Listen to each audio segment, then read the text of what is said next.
Exquisite treasure, finding your unchanging true self. Welcome to today's breakdown. Let us get straight to the point, no beating around the bush. Today, we are going to dissect an extremely profound piece of source material. It comes from a shared teaching by the Buddha Light Association of Australia. What follows is a truly unique, Socratic-style philosophical journey. Through layers of progressive logic, we will dig out that real, never-changing self. For anyone looking to clear their mind and see through to the true essence of life. This is bound to be a mind-bending, eye-opening experience. Are you ready? Let us dive in. The mystery of the exquisite treasure. Let's first take a look at a particularly beautiful and slightly mysterious poem from the source material. This verse uses a highly vivid, image-rich way to describe that indescribable, ultimate joy you feel when you break through all illusory perceptions.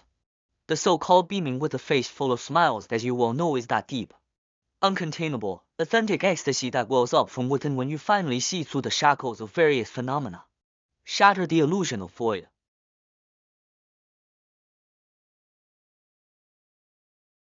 So, what exactly is this exquisite treasure? It isn't a physical place in the real world that you can locate with a GPS. It is your very own wondrous, luminous true mind. As the Zen master explained in the dialogue, your true mind is actually a top-tier machine. It comes pre-installed with every capability you could ever possibly need, including infinite wisdom and blessings.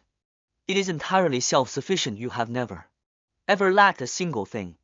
Now, you might immediately ask, if I am not lacking anything, why do I still feel so anxious and in so much pain? This points right to our current predicament. We are far too accustomed to looking outward.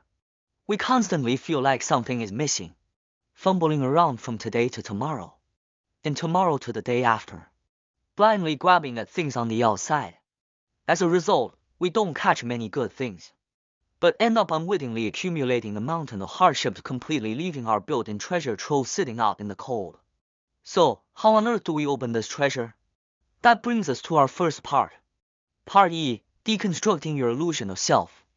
In this material shared by the Buddha Light Association of Australia, the Zen master gives us a highly challenging task to fundamentally dismantle our most basic, unquestioned assumption, our perception of our own identity.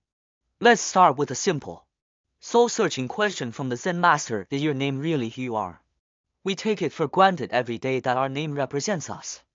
But think about it carefully, isn't a name just a label slapped onto you?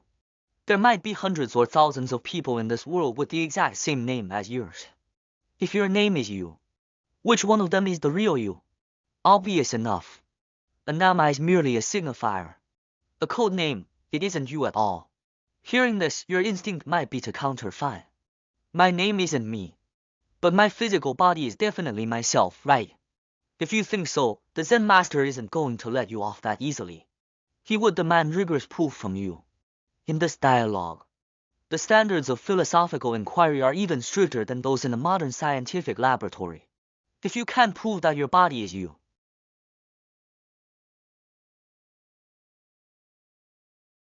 you have to stand up to repeated scrutiny. Show us the proof. To make this crystal clear, let's run a thought experiment. Think back to many years ago, say 10 years ago, when you first met an old friend. Now, take the version of your body back then and compare it to the body sitting right here watching this program today. Are they truly 100% the exact same body? The most critical and cruelest fact is that from a purely biological standpoint, the complete, original you from back then has long since vanished into thin air. The cells in your body are constantly metabolizing, dying, and regenerating. Your bone structure undergoes subtle shifts over time, and your skin is completely different now. The physical components that made up that body back then are, practically speaking, gone without a trace. The original text throws out a slap your thigh realization perspective right here if you insist that you are the exact same physical entity as yesterday. That is practically self-deception. Why? Because a vast number of cells in yesterday's you have already died, and today's you have been updated. Taking something that is changing wildly every second and stubbornly calling it a static, unchanging self simply doesn't hold up logically. At this point, you still might not be convinced. Okay, I admit my body has changed. But my inner mind and my thoughts must surely be that constant, unchanging, true self, right? Great question. Let's test your theory using that same rigorous logic. In reality, your thoughts and emotions are constantly moving like a roller coaster. Take a simple example, having a child.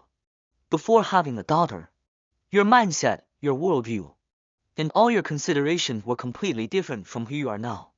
If the present you still had the exact same mind as the past you, how could that deep love and responsibility for your daughter suddenly appear out of nowhere? This proves that your thoughts, emotions, and even your entire outlook on life are constantly being reshuffled along with your experiences. Part R, the science of impermanence. Everything is in constant flux. This naturally brings us to a universe-level truth revealed in the dialogue. Everything is in a state of continuous transformation. Whether it is the physical world you see or the mental world you feel, absolutely nothing stays still. You see, it is not just a matter of human cellular metabolism. Even a wooden table sitting in front of you that looks hard and motionless if you put it under a microscope. The electrons and atomic nuclei inside are spinning frantically. They are undergoing half-lives, slowly aging. Zooming out to the macro level, even the entire world we inhabit cannot escape the cycle of formation, existence, decay, and fluidity cycles of creation, maintenance, decline, and destruction. Everything is in motion. So, from microscopic particles to the macroscopic universe, the Zen master highlights this key takeaway for us: nothing is truly static. All physical and mental phenomena, at the end of the day, are merely phenomena in constant flux. If you cling tightly to these fleeting things that change every second and cannot be held onto, stubbornly insisting that they are the real you, then you have truly fallen into a massive cognitive trap. Part 3, the method of elimination, finding the true self.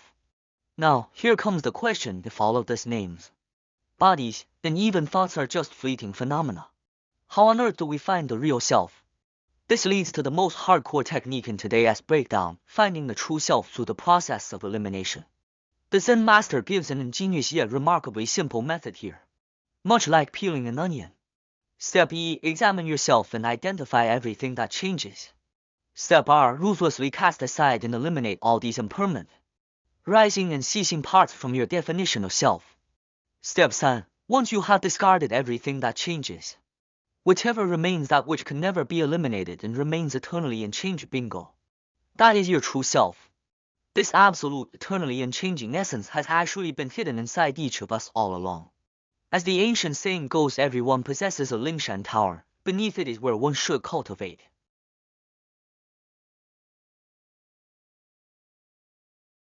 We should dig inward. Once you touch this unchanging, true self, you will instantly experience that ultimate joy described at the beginning, breaking through the void and beaming with a face full of smiles. Part C, your hidden treasure, the unborn and undying true mind. Searching for this unchanging core is definitely not just a mental exercise.